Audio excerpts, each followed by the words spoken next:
سلامونه مرګرو زه چشتي ما نننۍ ویډیو د منشیاتو حوالې سره ده. تحصیلي شب قدر کې مختلف تنظیمونه دي چې د منشیاتو خلاف کار کوي. تېره ورځ تقریبا ورځ دوه درې نه زه ګورم په دې سوشل میډیا باندې د حلیمزو مشران چې کوم دي ما وکتل چېرې سابقه ناظم شاهد الله او د هغې سره بیا چې کوم دی نو سوشل ورکر نوید مومن صاحب او بیا د ناظم خانزیب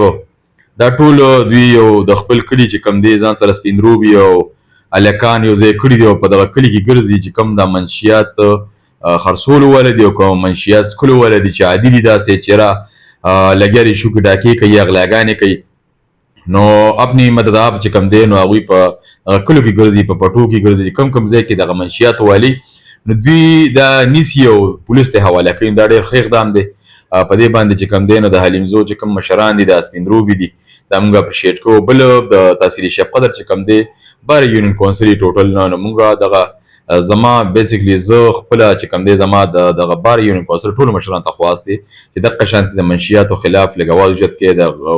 چې کوم سنیچران دي اغله دي د دې خلاف دغه شانتې بھرپور اواز اوچت کړي چې څنګه د حلیمزو مشران لګیا دي یا نور داسې مشران دي چې لکه اوس په شب قدر کې یا په ضلع چارسر کې دا په اشکلاوتي قامي جرګې والا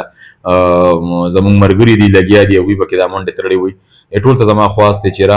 داسې اکټیویټیز په دې بار یونین کونسلو کې مکمل چې کوم دی ټول سن یونین کونسل په دې ټولو کې چې کوم دی هغه د اکټیویټیز پکار دي چې دا منشیات فروسونه دي. زموږ راتلونکي نسل تاسو ګورئ نن سبا زموږ راتلونکي نسل د جومات مخې ته نه ځي جومات ته دننه نه ځي خو د جومات د جمع ټیم به وي خو تاسو به ګورئ لاس کې به سره موبایل دی به روانې سیده په جومات باندې به وړي. دا زموږ د ډېر د ایمان کمزوري ده زموږ لپاره زموږ د ایمان کمزوري ده. نو مهرباني وکړئ زما ټولو پښتنو وروڼو ته خصوصا د شب قدر چې څونه پښتانه او درانه خواږه مشران دي هغوی ته زما خواست دی چې په دغه بار یونین کونسلو کې خپل یونین کونسل کې داسې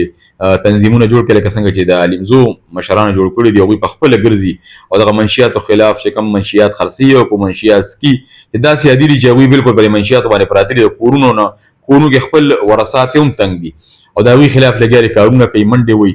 بل زما د دې نه علاوه چې په شب قدر کې څونه د ریپ سنټرې دي السولیت دي یا د شیراز بی چې کوم سنټر دی دې ټول ته زما خواست چې مهرباني کوئ کم غریب خلک کم غریب طبقه وي هغوی دپاره لږ رعایت کوئ او هغه مخې سره داخلوئ. ستاسو ډېر خدمات دي په دې علاقه باندې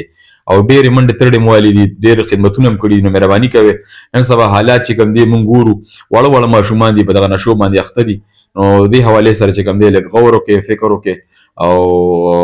دې مشرانو سره چې کوم دی ملاتړ جوړ شي. ډېره مننه په الله هم سپارم. ډېره مننه جی. السلام علیکم ورحمت الله.